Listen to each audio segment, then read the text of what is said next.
성경 말씀 봉독합니다.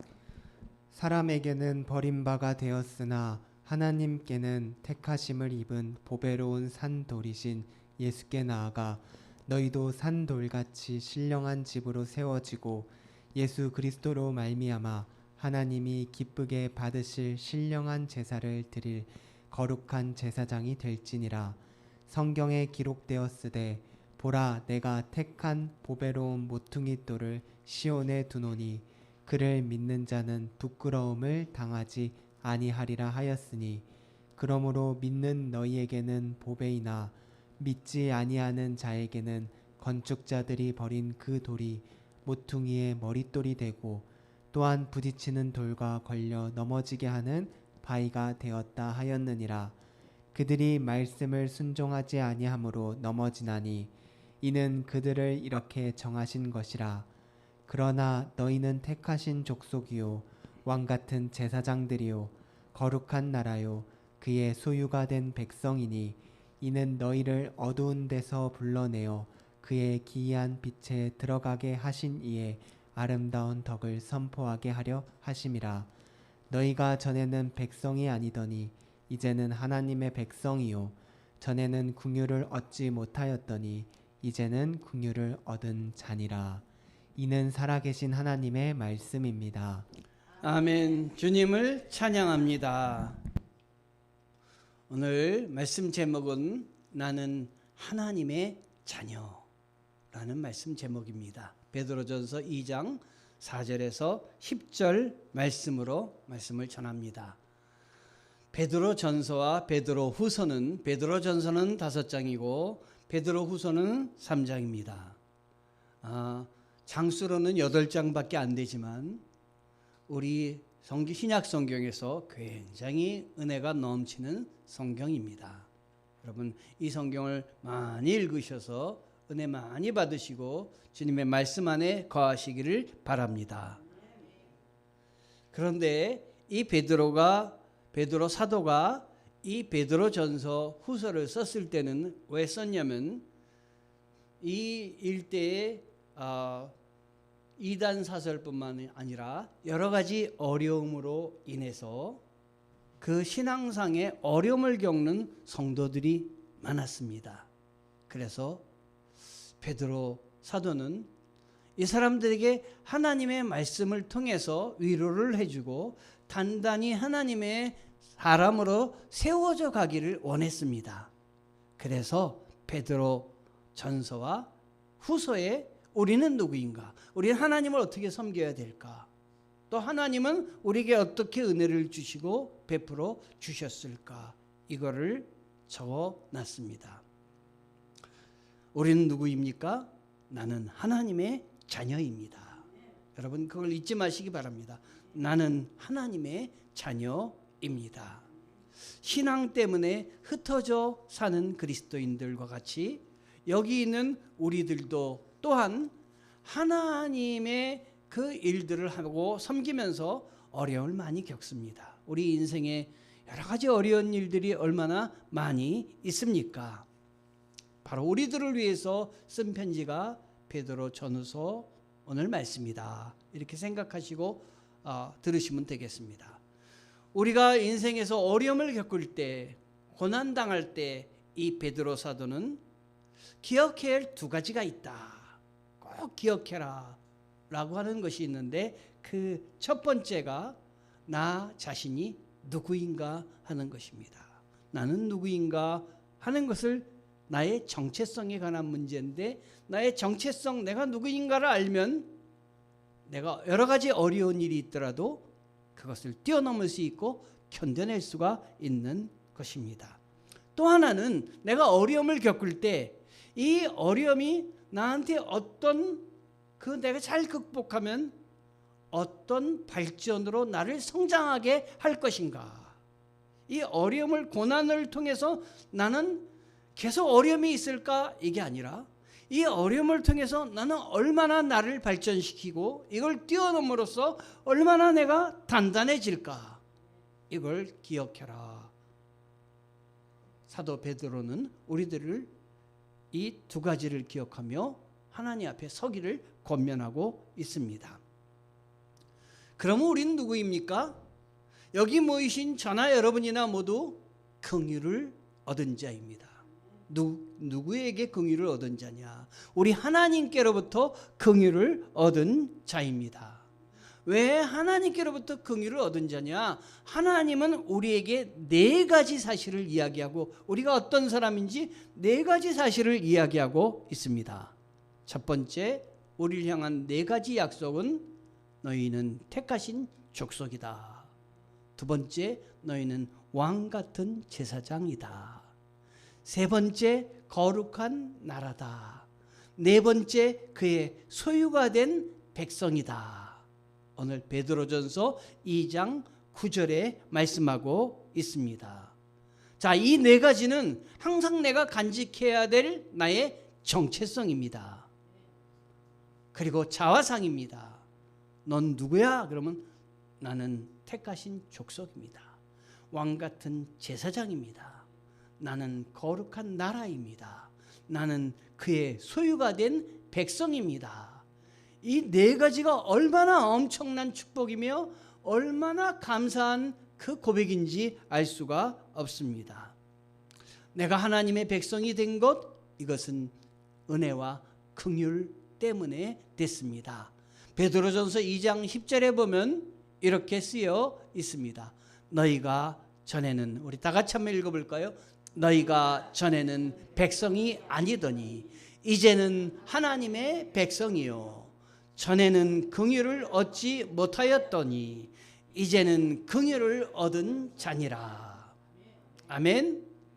여러분이 이 자리에 앉아 있는 것 자체가 지금 뭡니까?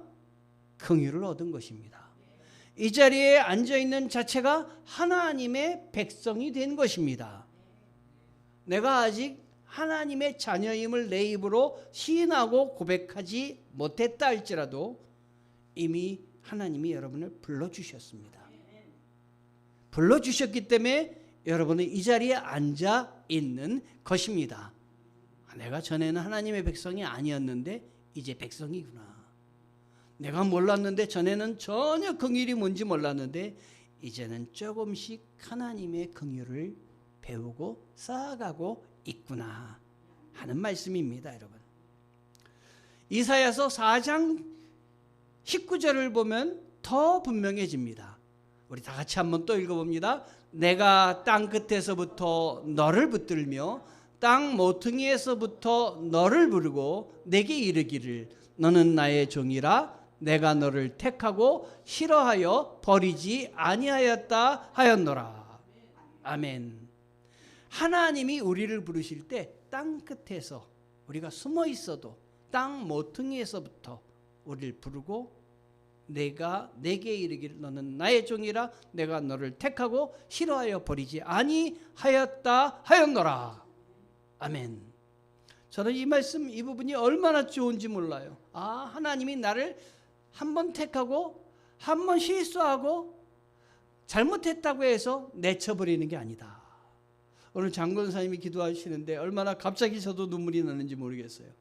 하나님이 나를 붙드시고 내가 잘못했다 할지라도 나를 용서하시고 나를 감싸 안으시는 분이다 고백을 했어요. 하나님은 그런 분입니다. 여러분, 하나님은 한번 택하셨으면 끝까지 책임지시는 그러한 분이십니다. 우리들이 기억해야 될 것이 있습니다. 우리가 하나님의 사랑으로 이처럼 백성이 되었다. 하나님의 은혜로 백성이 되었다. 왜냐하면 주님이 나를 찾아오셨기 때문에 백성이 된 거거든요. 나를 모르지만 나를 찾아와 주셔서 여기까지 데리고 나오신 거예요. 이제 더 그 축복을 알기를 원합니다. 하나님께서는 우리를 항상 긍휼히 여기십니다. 불쌍히 여기십니다. 우리가 누구인지 알려면 먼저 무엇을 생각해야 되겠습니까? 내가 누구인지 알려면 우리 기독교인들은 예수님이 누구이신지 아는 걸 급선무로 먼저 해야 됩니다. 예수님이 누구이신가 알면 나를 알 수가 있습니다. 그분이 나를 얼마나 사랑하는지, 그분이 나를 어떻게 선택하셨는지, 그분이 나를 위해서 한 일이 무엇인지 알게 되면 내가 누구인지 알게 되는 것입니다. 그래서 창조주이신 하나님을 알아야 됩니다. 힘써 알자, 힘써 알자 그랬습니다. 그래야 피조물인 나를 알 수가 있는 것입니다. 어떻게 살아야 될지, 무엇을 바라보고 나아가야 될지 알 수가 있는 것입니다. 그런데 오늘 베드로가 예수 그리스도에 대해서 분명하게 이야기하십니다. 베드로전서 2장 4절에 보면은 우리 다 같이 한번 읽어보겠습니다. 사람에게는 버림바가 되었으나 하나님께는 택하심을 입은 보배로우신 산돌이신 예수께 나아가 버린 돌이지만 산돌이 되신 예수님이십니다. 여러분, 사람에겐 버림바 되었다. 얼마나 잘 표현했는지 몰라요. 사람에게 버림받았다는 걸 예수님은 어떻게 버림받았습니까? 예수님 왕이시고 메시아이신데 이 땅에 오셔서 사람들이 환영했습니까? 호산나 호산나 하고 환영했지만 그 환영했던 사람이 다 예수를 십자가에 내달아라 매달아라 하고 버렸습니다. 하나님은 이 땅에 예수님을 메시아로 보내셨으나 사람들은 메시아로 받아들이지 않고 십자가에 마치 버린 돌같이 버렸습니다. 그러나 우리 하나님께서는 사람들이 버렸다고, 내가 이 메시아를 보냈는데도 너희가 이 메시아인 예수를 받아들이지 않았어? 그리고 다 처리하지 않으셨습니다. 하나님은 택하심을 입은 보배로우신 산돌로 바꿔 놓으셨습니다. 죽은 돌인데, 그냥 버린 돌인데, 십자가에 달려 끝이 날 터인데 예수님을 바꿔 놓으셨습니다. 산돌이 뭡니까? 부활입니다. 부활로 옮겨 놓으셨습니다. 버린 돌이지만, 사람들에겐 버린 돌이지만 끝난 것이지만 우리 하나님은 그것을 통해서 버린 것을 산돌로 부활로 바꿔 놓으셨습니다. 여러분 삶의 버린 돌, 여러분의 삶의 어려운 것, 여러분의 삶의 문제투성이, 고난투성이가 있을지라도 주님 앞에 고백하시고 기도하십시오. 주님이 부활의 산돌로 변하였듯이 우리에게도 산돌 부활이 넘치는 역사가 있을 줄 믿습니다. 오늘 한 사람이 들어오는데 너무너무 기뻤어요. 누구일까요? 오승건 형제예요. 왜 기뻤을까요? 제가 어쩌냐게 오승건 형제가 너무 보고 싶어요. 그래서 설교를 다 쓰고, 이거 사실이에요. 설교를 다 쓰고 하나님 내일 오승건 형제가 나오게 도와주세요. 기도했어요. 부활의 역사가 임했습니다. 아멘. 그래서 오늘은 오승건 형제가 매주 나올 수 있도록 하나님 모든 환경을 바꿔주시옵소서. 제가 그렇게 기도했어요, 여러분. 아멘. 여러분들도 다 그렇게 여러분의 일들을 놓고 기도해 주시기 부탁드립니다. 바꿔주세요, 하나님. 아멘. 버린 돌이라는 건 사람들의 생각이잖아요. 사람들이 버린 돌로 예수님을, 그 귀하신 분을 알아보지 못하고 버렸잖아요. 그래서 마침내는 십자가에 달려 돌아가시기까지 했잖아요. 그래서 사도 요한은 이걸 정확하게 설명을 했어요. 요한복음 1장 11절에 같이 읽어볼게요. 시작. 자기 땅에 오매 자기 백성이 영접하지 아니하였으나. 자기 땅이잖아요. 하나님이 지으신 땅이잖아요. 그런데 이분이 오셨는데 백성들이 영접하지 않았다. 버린 돌이. 우리도 예수 그리스도를 영접하지 않을 때가 얼마나 많습니까, 여러분? 여러분들도 정말 어려운 일 있을 때 기도하지 않고, 하나님께 고백하지 않고, 도와달라고 하지 않고 여러분 나름대로 막 사방팔방 해결하려다가 얼마나 고생하십니까? 버린 돌은 이런 건 버린 돌이 아닙니까? 이것도 우리의 삶에서 예수님을 버리는 겁니다. 내가 예수님을 찾지 않고, 문제가 있는데도 예수님 부르짖지 않고 하는 건 버린 돌이에요, 여러분. 요한의 증언은 사람들이 예수님을 누구이신지 몰랐다는 거예요. 우리가 왜 그러냐? 예수님이 누구신지 확실하게 알지 못하니까 그분께 기도하지 않는 것입니다, 여러분. 예수님이 누구이신지 안다면 만사 제쳐놓고 어떻게 합니까? 기도하지 않겠습니까? 만사 제쳐놓고 기도가 먼저죠. 예배 드리러 오면 기도부터 하시잖아요. 근데 우리의 삶에서는 기도부터 하지 않잖아요. 기도부터 하고 해야 됩니다. 주님 앞에, 여러분. 주님 앞에요. 화요일부터 우리 교회 기도실이 꽉 찰 줄 믿습니다. 산돌은 하나님의 생각이에요. 버린 돌은 인간의 생각이고, 예수님은 보배로운 산돌이다, 살아있는 돌이다. 그냥 버려진 돌이 아니라 예수님부터 모든 것이 이루어진다. 새번역은 살아있는 귀한 돌이다. 공동번역은 살아있는 돌이다. 우리말 성경은 모퉁이 돌이다. 그리고 영어 성경은 The Living Stone, 살아있는 돌이다. 이렇게 번역을 했습니다. 이것들을 종합해 보면은 예수님이 하나님이 지으시려고 하는 집의 기초로서 살아있는 돌이며 모퉁이 돌이 된다, 이런 뜻입니다. 사람들은 버렸지만 이 버린 돌이 아주 가장 귀한 돌이어서 그것으로부터 이 세상이 시작되고 우리의 집들이 이루어지고 우리 자신이 이루어진다 하는 것이에요. 여러분의 삶에 우리 주님이 가운데 딱 정하셔서 주님을 붙들고 있으면 주님이 여러분에게 힘을 공급해 주셔서 못하는 일도 가능하게 하고 일어나게 하고 이 모든 일들을 주님과 더불어 의논해서 해결하게 하는 놀라운 능력을 가지신 분이 우리 주님이다 하는 것입니다.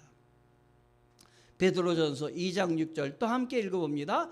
성경에 기록되었으되 보라, 내가 택한 보배로운 모퉁이 돌을 시온에 두나니 그를 믿는 자는 부끄러움을 당하지 아니하노라. 택한 보배로운 모퉁이 돌을 시온에 두나니 하나님의 전에 두는 것입니다. 믿는 자는 부끄러움을 당하지 아니하노라. 여러분, 지금까지 내가 주님의 이름으로 한 번도 구하지 아니하였으나 구하라 그리하면 받으리니 너희의 기쁨이 충만하리라. 내 안에 모퉁이 돌을 하나님이 두신 걸 몰랐어요. 내 안에 시온은 하나님의 성전, 내 안에 하나님의 성전이 있는 걸 모르고 살아요. 그러나 기도하면 하나님이 부끄러움을 당하지 않고 함께하여 줄 줄 믿습니다. 하나님께 부르짖어 보시기 바랍니다. 우리나라와 이 성경에 얘기하는 유대 땅에 집 짓는 방법이 조금 다릅니다. 우리나라는 기둥을 세울 자리에 주춧돌을 놓습니다. 그래서 한옥 같은 데 보면 주춧돌이 여러 가지가 있습니다. 거기다 기둥을 이렇게 높이 세우고 그리고 벽을 세우고 집을 짓습니다. 그런데 성경은 기둥부터 주춧돌부터 놓지 않습니다. 모퉁이에 모퉁이돌을 딱 둡니다. 이 모퉁이돌을 놓고 옆에 돌을 쌓아 벽을 만듭니다. 그래서 이 모퉁이돌을 다른 말로 뭐라 그러냐면 영어로는 코너스톤이라고 합니다. 코너에 있는 돌이다. 중요한 돌이다. 예수님을 표현할 때 버린 돌이었는데 이 버린 돌이 이 코너에 딱 정해져서 성전을 짓는데 가장 중요한 돌이 되었다. 전에는 이 성전 중심에 예수님이 계시지 않았는데 예수님이 기존의 예배를 다 무너뜨려버리고 죽음으로 끝나는 걸 무너뜨려버리고 부활하셔서 이 성전의 가운데 딱 계시며 예수님을 중심으로 해서 부활의 벽이 세워지는 거예요. 부활의 종교가 되는 것입니다. 부활의 신앙이 되는 것입니다. 우리의 삶에 죽음과 두려움과 이런 것이 잔뜩 있다 할지라도 그걸 다 치워버리고 우리 주님이 부활하신 것을 가운데 딱 세워놓고 주님 중심으로 신앙생활하며 주님 중심으로 우리가 이루지 못할 것도 부르짖으며 고백하는 것입니다. 코너스톤입니다. 코너스톤에 지저스 크라이스트, 예수 그리스도가 계시는 것입니다, 여러분. 아멘. 그래서 우리나라에 건물을 지을 때 보면 이렇게 밑에 여러 주춧돌이 있어가지고 주춧돌마다 기둥이 세워집니다. 그러나 유대 나라의 성경에 그 집 짓는 것은 머릿돌이 끝에 있고 머릿돌로부터 옆에 하나하나 돌을 쌓아가지고 성전이 이루어지는 것입니다. 이게 한옥과 성경에 집 짓는 것이 다른 것입니다. 이걸 이해하면 주님이 지금 우리에게 무슨 말씀을 하고 계신지를 이해할 수 있습니다. 하나님께서 예수님께서 하나님의 집 성전의 모퉁이 돌이 되셨다 하는 것입니다. 예수님께서 십자가에 달리심으로 버려진 돌이 되었으나 부활하시어서 새 예루살렘 성전, 하나님이 기뻐하시는 하늘나라의 성전, 여기에 머릿돌이 되셨습니다. 모퉁이 위에 모퉁이 돌 옆에 세워질 벽은 무엇입니까? 어떻게 하면 모퉁이 돌 예수님 옆에 세워지겠습니까? 바로 모퉁이 돌 옆에 모퉁이 돌을 시작으로 점점 벽이 세워져야 되는데 그 벽은 누가 세워야 되느냐? 바로 나 자신입니다. 세워질 벽은 우리들 자신의 몫입니다. 우리가 옆에 가서 붙어야 되는 것입니다. 우리가 옆에 가서 붙는 건 나는 주님의 자녀입니다 라고 고백할 때 그 옆에 세워져서 붙어지는 것입니다. 돌감람나무에서 돌감람나무만 나는 나무에 감람나무이신 참 감람나무이신 예수님에게 접붙일 때 돌감람나무는 떨어지고 참 감람나무 열매가 열리게 되는 것입니다. 주님 옆에 가서 주님 중심으로 해서 나는 하나님의 자녀입니다 라고 고백할 때 놀라운 역사가 일어납니다. 베드로전서 2장 4절 5절을 한번 같이 읽어봅니다. 사람에게는 버림바가 되었으나 하나님께는 택하심을 입은 보배로운 산돌이신 예수께 나아가 여러분 자신도 산돌들처럼 신령한 집으로 세워지십시오. 아멘. 이 말씀이 보증하고 있습니다. 보배로운 산돌이신 부활하신 예수 그리스도 옆에 죽을 수밖에 없는 우리들이지만 갖다 접붙일 때 우리도 산돌들처럼 신령한 집으로 점점 세워지는 것입니다. 부르신 하나님은 우리를 거룩하게 하시고 우리 하나님의 백성으로 성장할 때까지 우리를 붙잡아 주십니다. 우리가 벽돌이 되어서 세워지는 방법은 아까도 얘기했지만 주님의 자녀임을 고백할 때입니다. 거듭날 때입니다. 우리 한 사람 한 사람이 예수 그리스도를 구주로 영접하며 구원받을 때마다 내가 벽돌이 되어서 쌓이는 것입니다. 세상 건물은 벽돌이란 재료를 짓지만 하나님의 집인 교회는 살아있는 산돌 재료 바로 우리들로 세워집니다. 여러분이 예수 그리스도를 구주로 고백하고 하나님의 자녀임을 고백할 때 여러분의 계신 곳이 성전으로 하나님의 집으로 세워지는 것입니다. 어디 있든지 간에 주님의 자녀임을 고백하시고 어디 있든지 간에 여러분의 사업장을 주님의 자녀의 사업장으로 주님의 성전으로 바꿔놓으시길 바랍니다. 제가 예배 드릴 때마다 여러분 거기에 갔다가 우리 교회에서 드리는 성경 성구를 갖다 드립니다. 그걸 거기다가 딱 채우면 이게 코너스톤이구나. 여기부터 시작돼야 되겠다. 여기부터 주님의 나라가 확장돼야 되겠다. 어떻게든지 주님께 영광을 돌리는 사업장으로 만들어야 되겠다. 내가 이 사업장을 통해서 그냥 나 잘 먹고 잘 사는 게 아니라 이 사업장을 통해서 하나님께 영광을 돌리는 이 사업장이 돼야 되겠다. 이렇게 바꾸셔야 되는 거예요. 우리의 삶도 우리의 가정도 우리의 집도 우리의 사업도 우리의 교회도 그렇습니다. 하나님께서 이 모든 것을 설계하고 지으신다는 것, 하나님께서 도와주신다는 것 잊지 말아야 됩니다. 여러분 성경을 우리 통독하고 있는데 이제 조금 더 가면은 어디에 나오냐면 솔로몬이 성전 지은 장면들이 나옵니다. 그런데 솔로몬이 성전 지을 때 모든 설계를 누가 하시냐면 솔로몬이 하는 게 아니라 하나님이 하십니다. 이렇게 지어라. 여기는 어떻게 하고 여기는 뭘 쓰고 여기는 뭘로 갖다가 채우고 하나님이 하나하나 다 성전을 설계하고 계시듯이 하나님이 우리의 인생을 우리의 삶을 다 설계하고 계신다. 우리를 예수 믿게 하고 모른 채 하시는 것이 아니라 끝까지 붙잡으신다. 나를 끝까지 사랑하시고 나의 사업장을 끝까지 붙드시고 나의 가정과 자녀들을 끝까지 책임지신다. 여러분 이걸 믿으면 얼마나 힘이 나는지 몰라요. 우리 교회에 대해서도 걱정이 하나도 없는 거예요. 하나님이 설계하시고 하나님이 다 채우신다 하는 것입니다. 솔로몬이 지은 성전이 그렇고 대건축자이신 하나님이 우리를 붙들고 있습니다.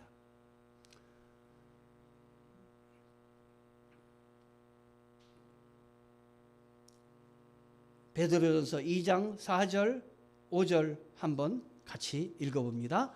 사람에게는 버림바 되었으나 하나님께서는 택하심을 입은 보배로운 산돌이신 예수님께 나아가 여러분 자신도 산돌들처럼 신령한 집으로 세워지십시오. 아멘.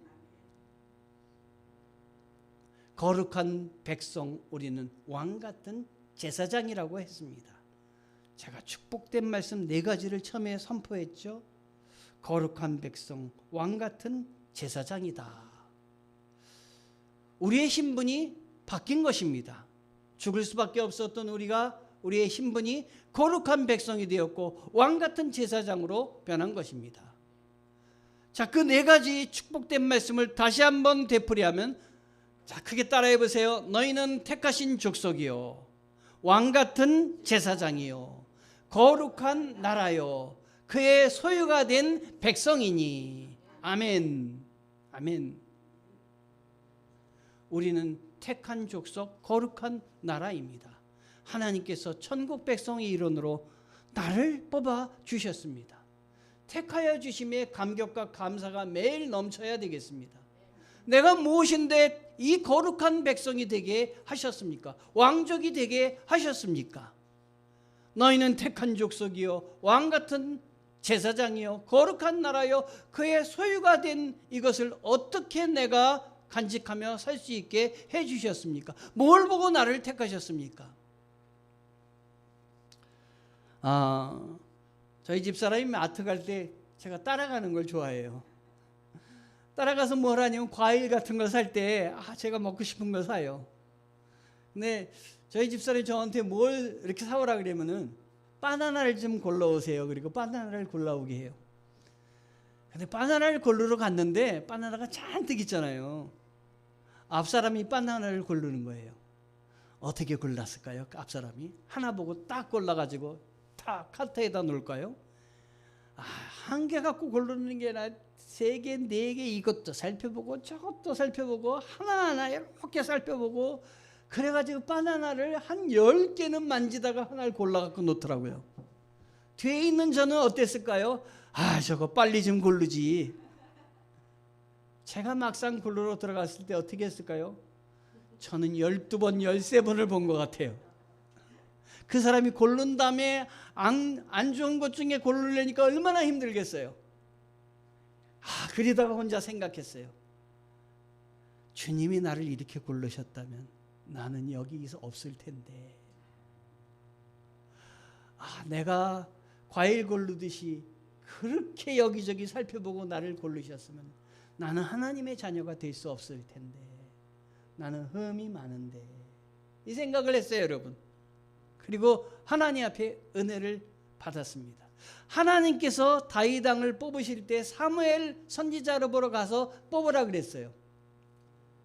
사무엘에게 당부하신 말씀이 있습니다. 그 말씀이 사무엘상 16장 7절이에요. 너 이렇게 뽑아.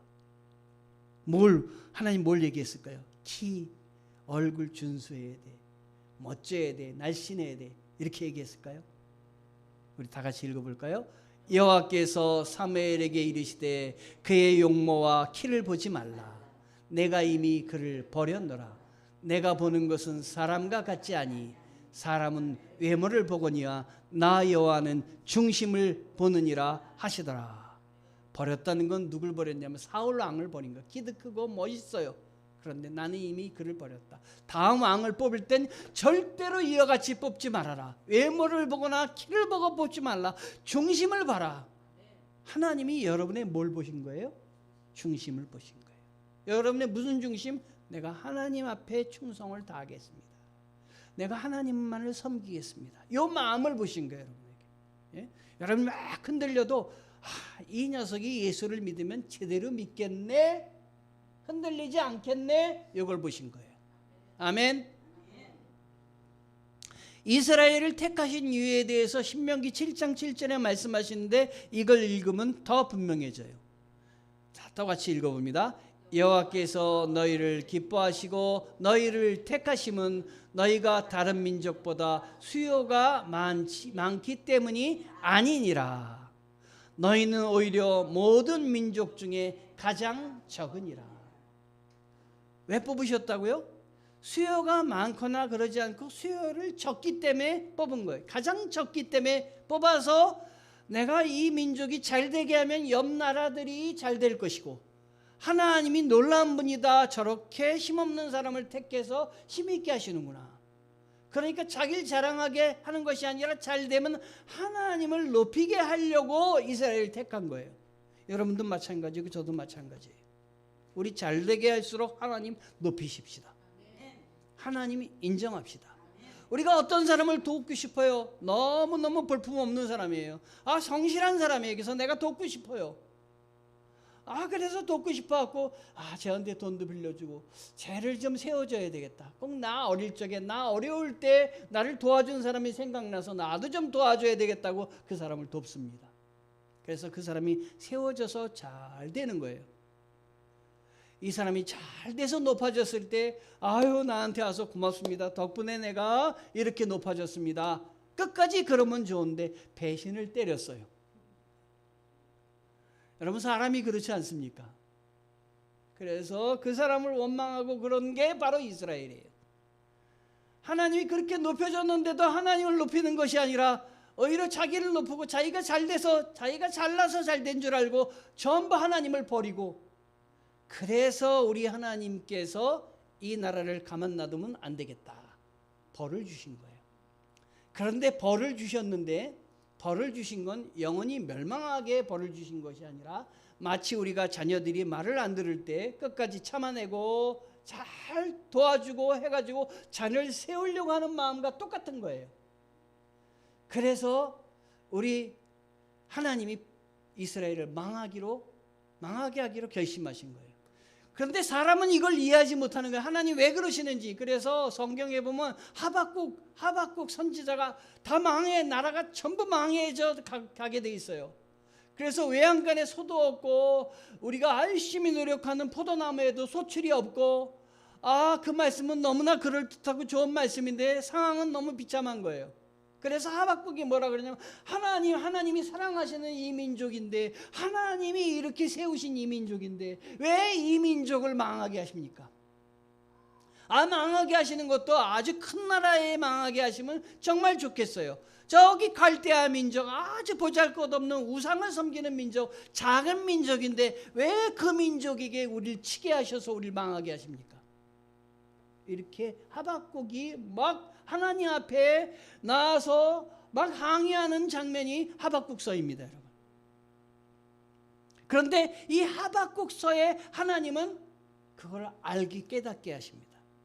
뭘 깨닫게 하시냐? 예수 그리스도를 통해서 깨닫게 하십니다. 예수님께서 십자가에 달리시기 직전에 십자가에 달리는 건 너무너무 험한 일이에요. 십자가는 너무 심한 형벌입니다. 그래서 예수님께서 이걸 피하고 싶었어요. 그래서 하나님 앞에 고백하기를, 하나님 아버지여, 나는 이 잔을 마시기를 원치 않습니다. 그건 십자가를 지기를 원한다는 게 아니라 내가 고통은 당하긴 당하는데 생명을 위해서 나를 버리긴 버리는데 다른 방법이 없어요. 너무 인간적인 생각으로 너무 이건 내가 당하는 고통은 불합리합니다. 하나님 불합리합니다. 나를 사랑하시는데 왜 이렇게 죽음으로 나를 모르십니까? 그러나 예수님과 하박국이 깨달은 게 있습니다. 하나님은 공평하신 하나님이고, 하나님은 끝까지 책임지신 하나님이시고, 하나님의 임재하심과 하나님이 하시는 일은 오차도 없이 흔들림이 없는 하나님이심을 내가 알기 때문에 하나님이 어떻게 하시든지 나는 순종하겠습니다. 이게 멋진 신앙이에요. 나의 삶에 하나님 왜 이러세요? 나에게 왜 이 고통을 주세요? 하나님 나 이러실 수가 있어요? 거기서 뛰어넘어서 믿음이 성장하는 거예요. 하나님이 항상 공평하신데, 하나님이 나를 두고 버리지 않으실 하나님을 내가 아는데, 내가 이걸 깨달아서 뛰어넘게 하시고 내 믿음을 내가 성장시켜서, 하나님 내가 버린 돌로 어려운 일들 가운데 어려운 일들만 가득 있는데 이제 버린 돌이 아니라 산돌이신 예수님께 내가 접붙여서 이걸 주님과 더불어 부활로 승화하며 극복하기를 원합니다. 하나님, 이런 고백을 하셔야 되는 것입니다. 하나님께서 나를 택하신 이유가 무엇입니까? 고린도전서 1장 26절 27절 28절에 형제들이여 여러분의 부르심을 생각해 보십시오. 육신적으로 지혜 있는 사람이 많지 않고 능력 있는 사람도 많지 않고 가문 좋은 사람도 많지 않습니다. 그러나 하나님께서 지혜로운 사람들을 부끄럽게 하시려고 세상의 어리석은 것들을 택하셨고 강한 것들을 부끄럽게 하시려고 세상의 약한 것들을 택하셨습니다. 또한 하나님께서는 잘난 체 하는 것들을 없애시려고 세상의 천한 것들과 멸시받는 것들과 아무것도 아닌 것들을 택하셨습니다. 하나님은 그런 나를, 여러분을, 우리를 하나님은 못 비웠다고 뭐라 그러지 않으십니다. 하나님은 중심을 보십니다. 하나님은 우리의 중심 속에 하나님이 계신 걸 보십니다. 그러므로 우리는 이렇게 고백을 해야 됩니다. 하나님, 저는 하나님의 소유입니다. 누가 소유하고 있느냐에 따라서 값이 달라집니다. 1960년대 영국에 골동품 가게가 있었는데 한 알베르토 자코메티의 조각품이 거기 있었던 거예요. 샹들리에인데 너무 멋진데 사람들이 그걸 몰라보는 거예요. 그런데 어떤 한 사람이 그거를 저거 귀한 거다 해가지고 얼마에 샀냐면 38만 원에 샀어요. 38만 원도 싼 것은 아니죠. 38만 원에 들어가 샀습니다. 그런데 이게 경매에 나왔습니다. 얼마에 낙찰이 됐을까요? 700만 파운드에 낙찰이 됐습니다.